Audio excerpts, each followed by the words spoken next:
Portanto, quem ouve estas minhas palavras e as pratica é como um homem prudente que construiu a sua casa sobre a rocha. Caiu a chuva, transbordaram os rios, sopraram os ventos e deram contra aquela casa, e ela não caiu porque tinha seus alicerces na rocha. Mas quem ouve essas minhas palavras e não as pratica é como um insensato que construiu a sua casa sobre a areia. Caiu a chuva, transbordaram os rios, sopraram os ventos e deram contra aquela casa, e ela caiu. E foi grande a sua queda. Esta é uma das ilustrações apresentadas por Jesus mais conhecidas. Se você está familiarizado com o Sermão da Montanha, sabe que foi com esta passagem que Jesus encerrou essa pregação. Estamos estudando o sistema de valores de Jesus Cristo e hoje veremos o valor que ele deu ao seu ensino.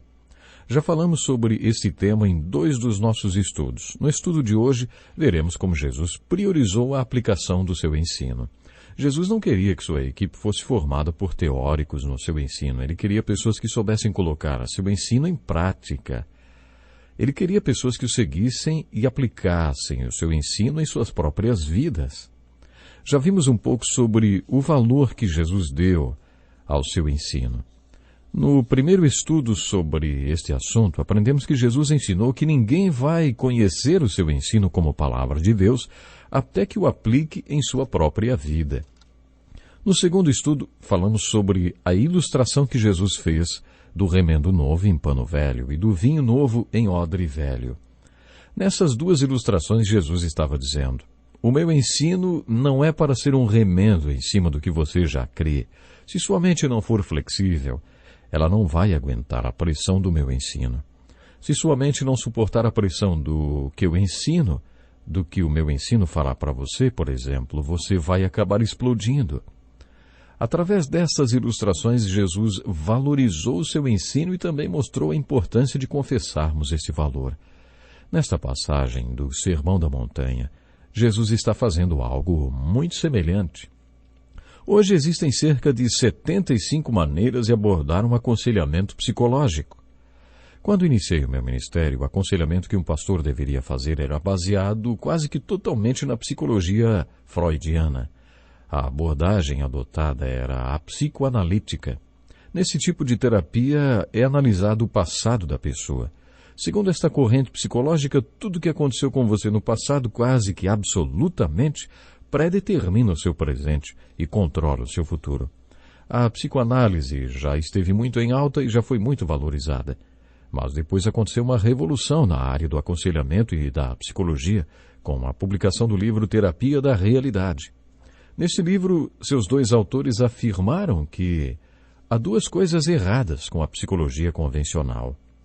A primeira é que ela exime a pessoa de qualquer responsabilidade pelo que acontece em sua vida.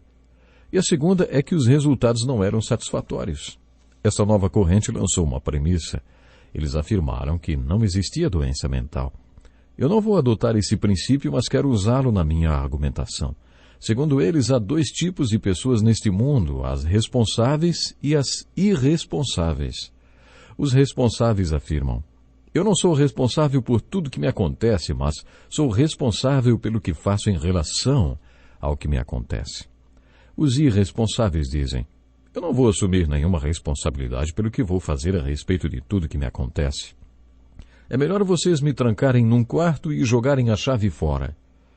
Uma das melhores abordagens da terapia da realidade, usada no aconselhamento, é a que segue 4 princípios. Então, uma das melhores abordagens da terapia da realidade, repito, usadas no aconselhamento, é a que segue 4 princípios. O primeiro corresponde à compreensão da adversidade. Todo mundo passa por adversidades. Todo mundo acha que o estado emocional da pessoa é consequência direta das adversidades. Por exemplo, um homem diz que perdeu o emprego e por isso está deprimido e vai se matar. Um terapeuta desta escola de aconselhamento diria: o que você está dizendo é que toda adversidade pela qual passou o levou a esse estado emocional. Mas isso não é verdade. Todo mundo tem um sistema de fé. É a maneira como você processa a adversidade através deste sistema de fé que o leva a um determinado estado emocional. Algumas vezes o terapeuta culpa o sistema de fé da pessoa pelos sentimentos de culpa que ela tem. Eles atacam o sistema de fé da pessoa emocionalmente abalada. Por exemplo, se a pessoa está tão deprimida que cogita suicidar-se porque perdeu o emprego, o terapeuta ataca o sistema de fé da pessoa com a seguinte pergunta: o que você vai dizer para você mesmo sobre a perda do emprego que o levou a ficar deprimido? Fascina-me pensar que 2000 anos atrás, Jesus já dizia o que muitos terapeutas só estão descobrindo agora. Jesus disse: neste mundo, vocês terão aflições. Na ilustração de Jesus havia 2 casas lado a lado. A tempestade veio sobre as 2 casas. Com isso, Jesus estava dizendo que ninguém está imune às tempestades da vida e que todo mundo passa por problemas. Ele também estava deixando bem claro que as consequências das tempestades sobre as 2 casas não foram determinadas pela tempestade em si. Uma das casas tinha fundamentos, a outra não. Os fundamentos da casa não se abalaram, não apenas porque houve compreensão do ensino de Jesus, mas, essencialmente, porque houve aplicação desse ensino. O homem que ouviu o ensino de Jesus e o praticou é como o homem cuja casa aguentou firme na tempestade. A adversidade o abateu, mas não o fez cair, porque ele tinha fundamentos no ensino de Jesus. Em outras palavras, o homem tinha um sistema de fé baseado no ensino de Jesus e aplicou este sistema de fé em meio à adversidade. O homem que caiu também passou pela adversidade. A razão por que sua casa caiu foi porque ele não tinha um sistema de fé. Isso era o que Jesus estava dizendo e é o que vai ao encontro do que os psicólogos estão dizendo hoje em dia. A adversidade não é a responsável direta pelas consequências emocionais da pessoa. As consequências da adversidade dependem do sistema de fé que a pessoa tem. Com esta ilustração, Jesus estava falando de 2 homens e não de 2 casas. Jesus deu este ensino no topo da montanha e aqueles 2 homens provavelmente desceram da montanha professando crer no ensino de Jesus. É certo que eles entenderam o seu ensino. Mesmo assim, havia uma diferença entre eles. Um colocou o que aprendeu em prática e o outro não. Jesus estava falando do sistema de fé das pessoas que desmoronam diante da adversidade. Logo depois que desceu a montanha, Jesus atravessou o mar da Galileia com aqueles que tinham sido designados para serem apóstolos. E no meio da travessia, eles foram pegos por uma grande tempestade e entraram em pânico. Mas Jesus não, ele caiu no sono. Os apóstolos o acordaram e perguntaram: Ei, mestre, não te importas que morramos, hein? Jesus então questionou o sistema de fé deles. Por que vocês estão com tanto medo? Ainda não têm fé? Quando eles estavam na praia, Jesus disse: vamos para o outro lado. Agora, no meio da tempestade, sabe, parecia que ele estava dizendo: vocês acham que eu ia mandar vocês para o outro lado do mar e deixar que vocês afundassem na água? Eu tenho ensinado a vocês sobre o reino de Deus e descrito as características deste reino. Vocês acham que tudo isso vai acabar aqui, com todo mundo afundando no meio do mar? Existe um hino que diz: se as ondas atendem ao seu mandar, sossegai, sossegai. As ondas atendem ao seu mandar, sossegai. Se eles realmente acreditassem que Jesus era quem alegava ser, com toda certeza não teriam achado que aquele barquinho ia mesmo acabar afundando, não? Mas eles estavam passando por uma adversidade e bem no meio dela não puseram em prática aquilo que criam. O que Jesus fez foi desafiar o sistema de fé deles. Desta forma, ele mostrou quanto valorizava o seu ensino. Quando Jesus concluiu o seu ensino no alto da montanha, ele quis deixar bem claro que ninguém está imune à adversidade. Ele nunca prometeu um mar de rosas, ele nunca disse que quem o seguisse ficaria livre de problemas. Na verdade, ele prometeu exatamente o contrário. Ele disse: se alguém quiser acompanhar-me, negue-se a si mesmo, tome a sua cruz e siga-me. Jesus também disse: nesse mundo vocês terão o quê? Aflições. Contudo, tenham ânimo. Eu venci o mundo.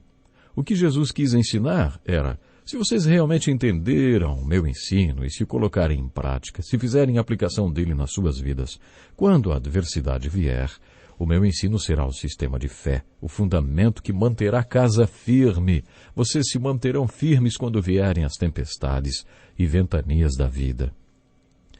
Jesus também estava fazendo um alerta, como fez quando falou do vinho novo no odre velho. Ele estava dizendo: Você pode até conhecer o meu ensino e pode crer que ele vem de Deus, mas se você não o colocar em prática e não aplicá-lo em sua vida, se ele não se tornar o seu sistema de fé, sobre o qual você lançará os fundamentos da sua vida, então ele não fará nenhuma diferença para você.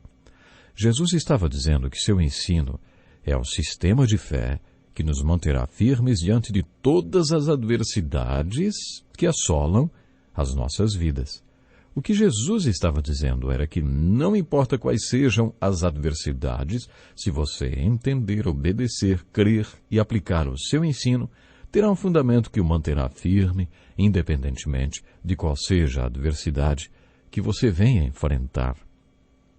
Nesta passagem de Mateus, capítulo 7, versículos 24 a 27, Jesus valorizou o seu ensino.